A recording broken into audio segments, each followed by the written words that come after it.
What's up, guys? We're back with another video, and today we're going to be reacting to King Von, his documentary. King Von, the Demon from O Block documentary. Let's go. Goals I got for 2021. Goals I got for 2021. I'm trying to, everybody goes off another notch. I gotta touch base with like a little the family shit. Now I'm trying to the community. Now I'm trying to get places like this about little daycares, just anything, generate money and make the community better.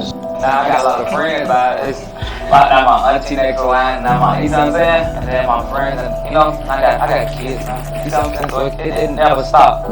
Like the giving it to help you, it don't stop. You just gotta keep getting more money. As long as you got money, it ain't gonna be no problem. You know what I'm saying? I just gotta keep having money. A rapper who is among those who were shot and killed in a gun battle in downtown Atlanta. A total of 6 people were shot, 3 have died. One of them, a rapper Davon Bennett, who goes by the stage name King Von.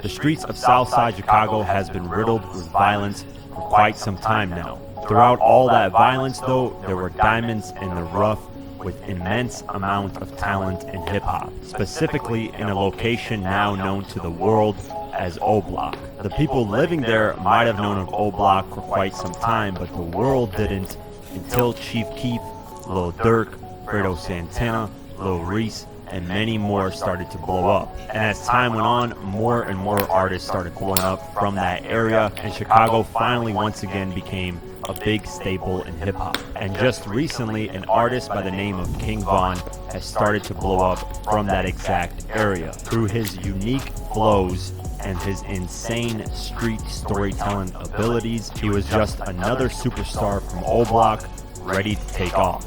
King Von was born Davon Bennett on August 9th, 1994, and he was born on Parkway Gardens, also known as O Block, located specifically on the 64th Street on King Drive in the south side of Chicago. He was raised in a broken home with divorced parents. He never saw his mom and biological father together. His father ended up serving time in prison, and when he got out is when he officially met his father, but he was only roughly 8 years old, so he doesn't really remember it.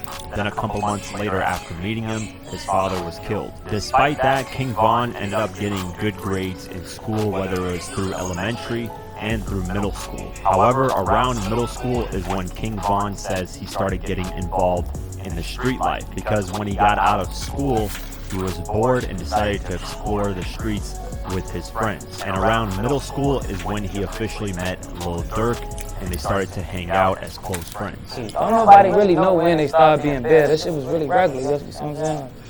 I don't know. I just woke up one day, I was bad as hell. I don't know what the fuck happened. I was just getting good A's and B's. I don't know. Oh, you see what I'm saying? School over here. So nice teaching and nice people, all that. All right, so now I'm going off faith now. Since they nice and being, productive and all, I'm doing all work on the school. But now I'm out of school with the people that ain't doing shit, but on the streets, all they know is being loud, mean, selling drugs and everything. So now I'm around them, now my wife and shit, I'm adapted to that shit. As time went on, while being out in the streets, King Von said that he never joined a gang. Instead, he was forced to be in a gang, which would end up being the BD's Black Disciples. And the reason why he says he was forced to be in the gang is because of the environment he grew up in. If you weren't associated with a gang, you would end up getting beat up every single day and robbed. So you had to be associated with the gang for protection and just for peace of mind. I ain't doing it. It's just like since I'm over here, you see what I'm saying? You is what you, where you at? Like if you would have grew up, if you would have been born where I'm at, you would have had to be gangbang. Because that's what it is. Or you ain't going outside. And with that lifestyle, obviously came trouble. And the first time King Von got arrested was when he was a young teenager. He got put into juvenile for allegedly armed robbery of a vehicle. And since he was so young, they gave him the option of boot camp. He took that immediately and got out pretty quickly. While his friend Lil Durk was rising in the music scene and becoming a star, he would end up getting into more trouble. And on November 21st, 2012, King Von was arrested and booked in Cook County Jail for unlawful possession of a firearm. And at this point, King Von says he dropped out of high school, which would be his junior year in high school. Without being in school, he devoted himself to the streets fully. By the time he hit 19, he caught a huge case that potentially could have gave him life in prison at the age of 19. This was a shooting that occurred on May 29th in 2014. Then on July 24th, 2014, he got booked and charged with first-degree murder and 2 counts of attempted murder. King Von ended up spending 3.5 years trying to fight this case, and while being in prison, he didn't waste any time being in there. He ended up getting his GED, and on top of that, he ended up writing his own music for the first time ever because he was planning on beating this case, getting out, and focusing on music like Lil Durk had told him to. And then they charged me, the killer just got out for first degree murder and 2 attempt murders. They charged me with that shit. I beat that.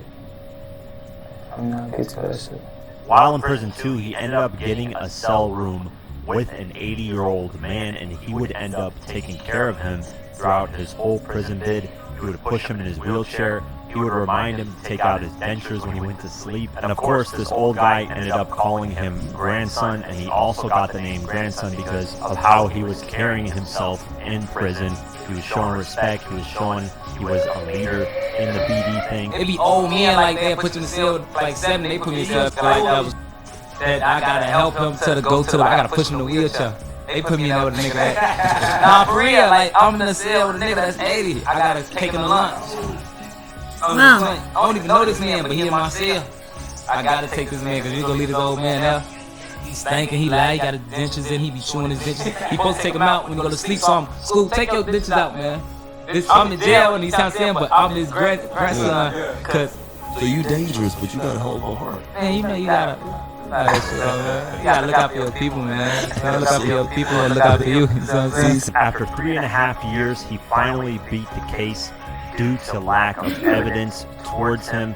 He finally got out, and at this point, he was 23 years old. And with all this time passed, he saw that his close friend, Lil Durk, was a superstar in hip-hop, and he decided that he needed to do something to get income that was legal, so he wanted to get into music. And Lil Durk encouraged that. He flew him out to Atlanta where he could focus solely on the music, and this is when he started officially recording music. It was towards mid-2018. Like we've been. Hold up, guys. I've been with him his whole journey.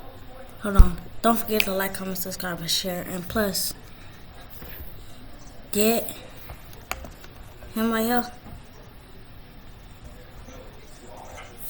These two, that's Lil Durk right there, and that's King Von. My favorite rapper in the universe. I don't care who is the best. These two is my favorite rappers. Number 1 favorite rappers. Especially King Von. Don't touch his nose. I ain't gonna lie, like he ain't never say nothing about rapping. I know me. How we good there? So when you get out, he just tried rapping. And like his first song just like went super crazy. Big shout out to Swagbucks for sponsoring today's video. If you don't know, Swagbucks is an survey or their sponsor was alright was Meet TA. Continue the video.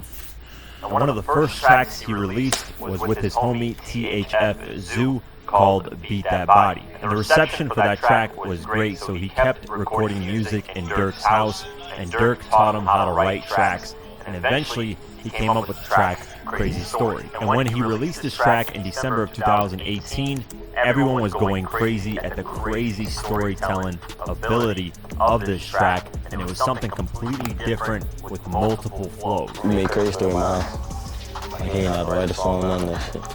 So yeah, put the cat and that shit just took over the streets.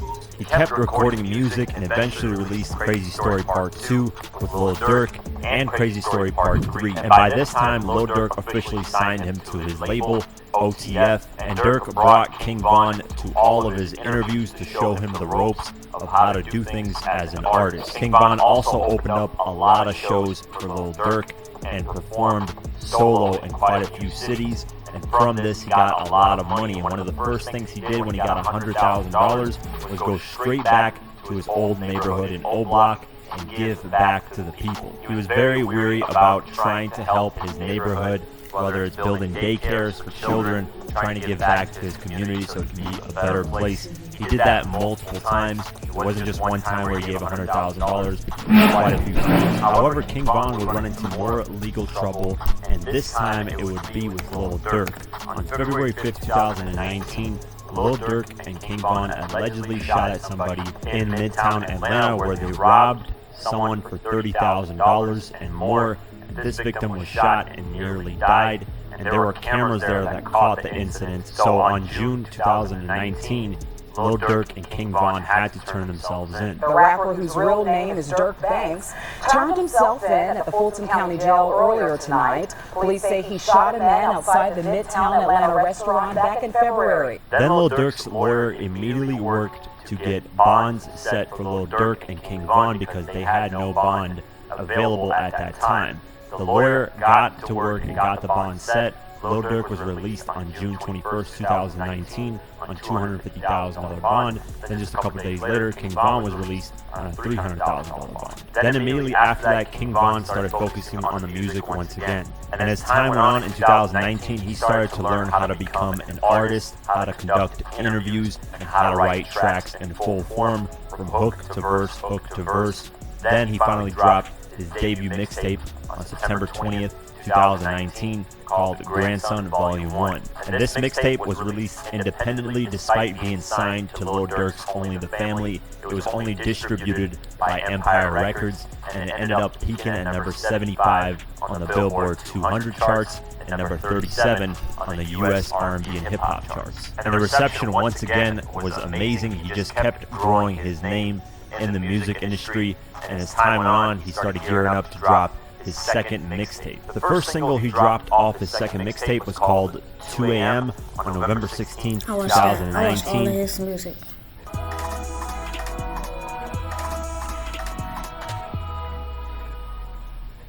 And just a couple weeks later, he dropped the second single, Rollin', on November 29, 2019. Then on February 21st, 2020, he dropped the third single, Took Her to the O, and this is one of the singles that caught a lot of heat and became one of his biggest records. And this song, to date, as of the making of this video, is his highest charting song on the Billboard Hot 100. It peaked at number 47, and on the US R&B and hip hop charts, it peaked at number 14. Then on March 6, 2020, he dropped his second official mixtape called LeBron James, which is a wordplay of his favorite basketball player, LeBron James. And this mixtape, it debuted a lot higher than his first one. It peaked at number 63 on the Billboard 200 and peaked at number 36 on the top R&B and hip hop albums. With the success of the music, King Von was focused heavily on the music, but he still had a couple of beefs going on, whether it was in the streets or in the music industry.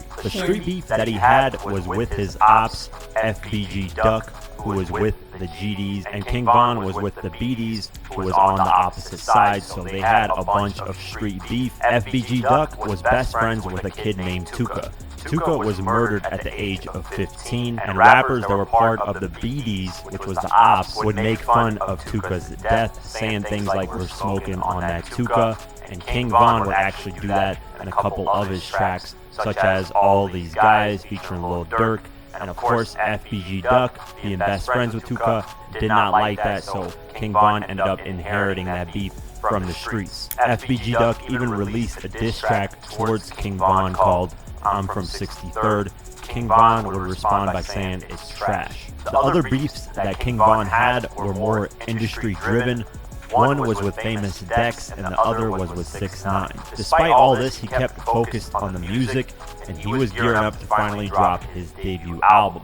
The first single he dropped off the album was called All These Hitters, featuring Lil Durk, and this was released on August 5th, 2020. And this track peaked at number 77 on the Billboard Hot 100 and number 31 on the US R&B and hip hop charts. Following this, he dropped the second single off the album called How It Go on August 28th, 2020. Then on October 5th, 2020, he went on Instagram and announced his debut album, Welcome to Old Block, would be released on October 9th, 2020. But when October 9th came, King Von said he had to push the album back and instead released the third single off the album called I Am What I Am, featuring 5 Forum. Then he revealed the album would be released on October 30th, 2020, but before the album came out, he dropped one more single called Kalish Place on October 23rd. Then finally, on October 30th, 2020, King Von drops his debut album, Welcome to Old Block. The album debuts at number 14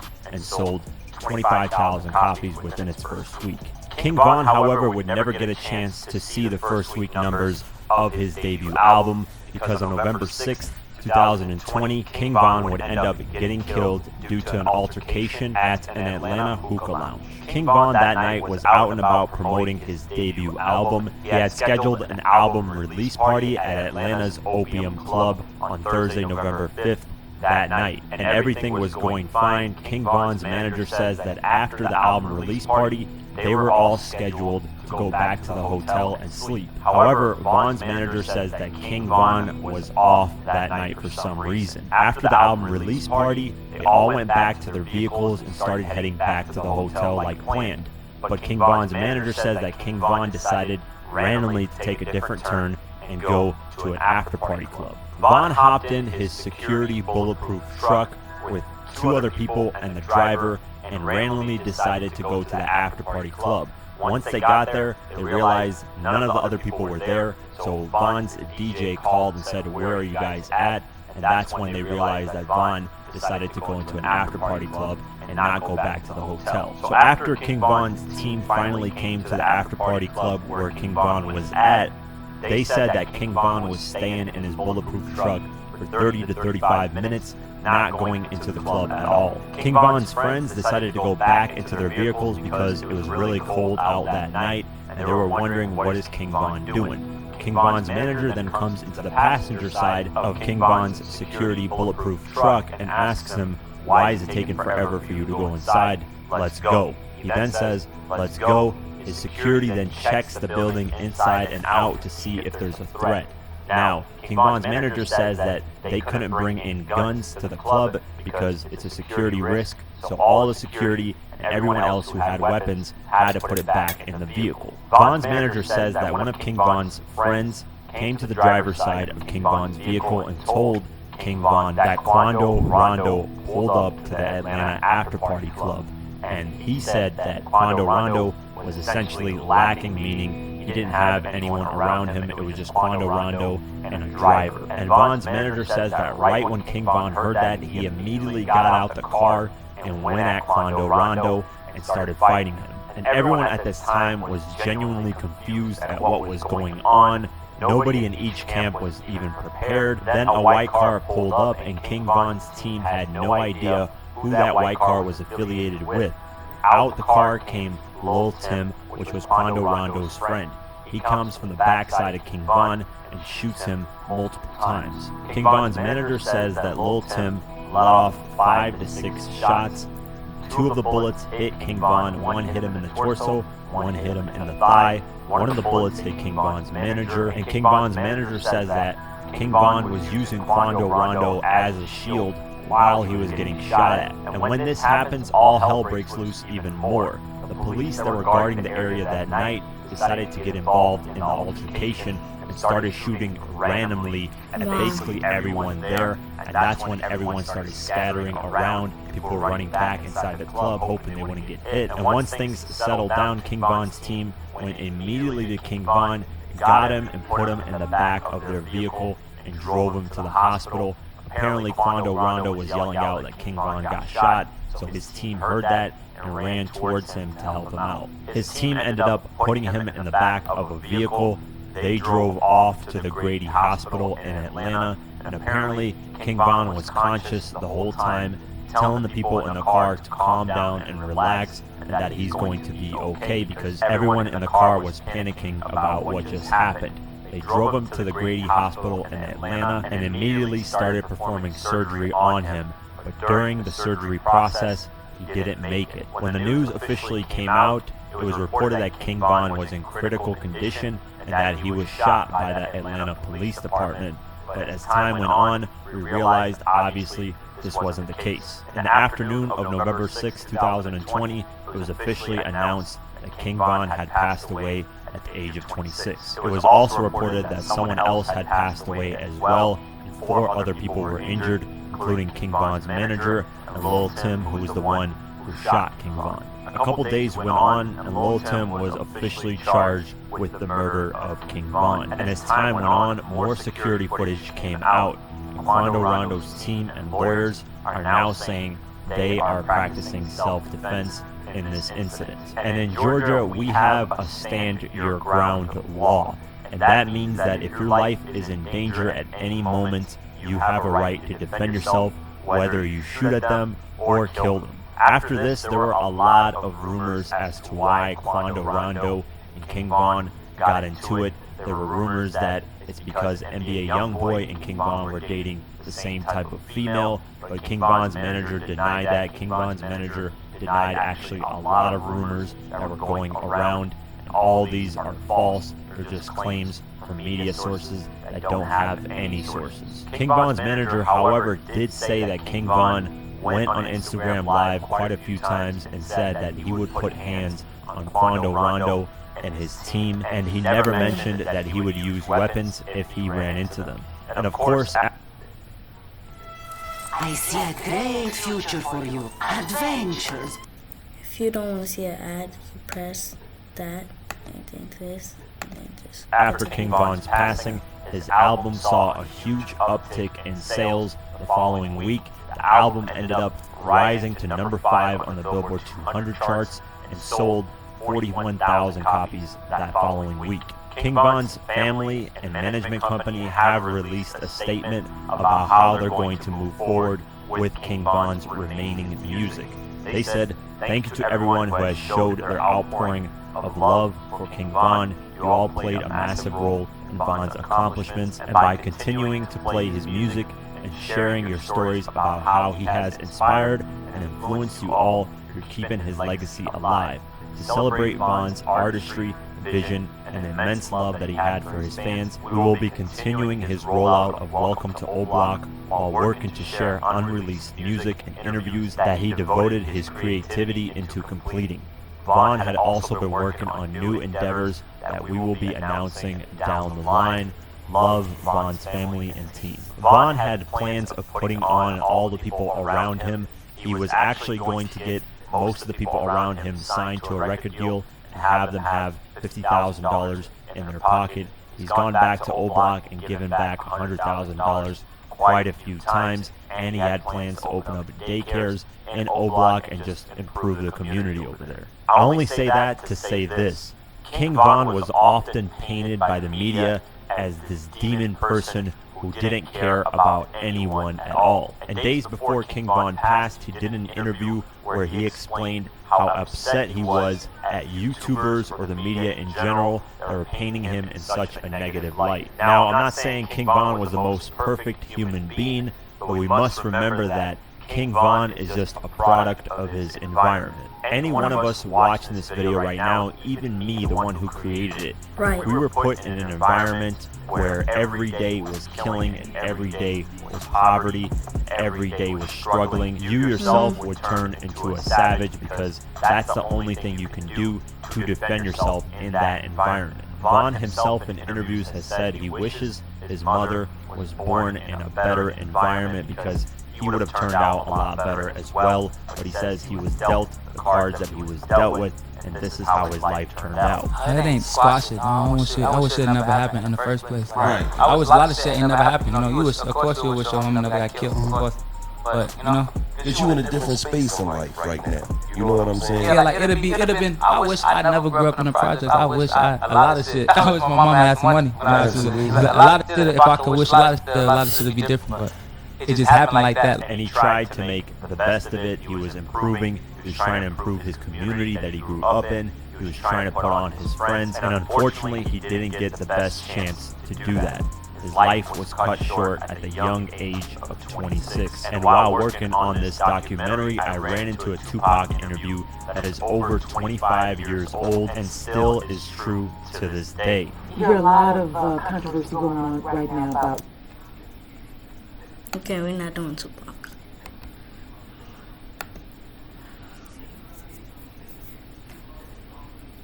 So guys, that was a really good documentary. I want to give a great big shout out to Diverse Mentality.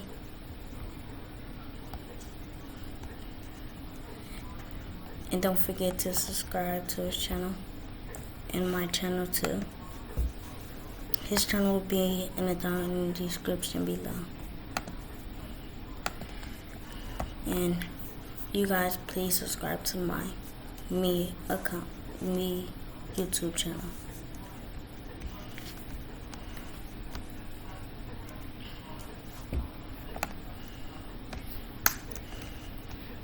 Bye bye. Click my channel to subscribe right here, and click my reaction videos right here.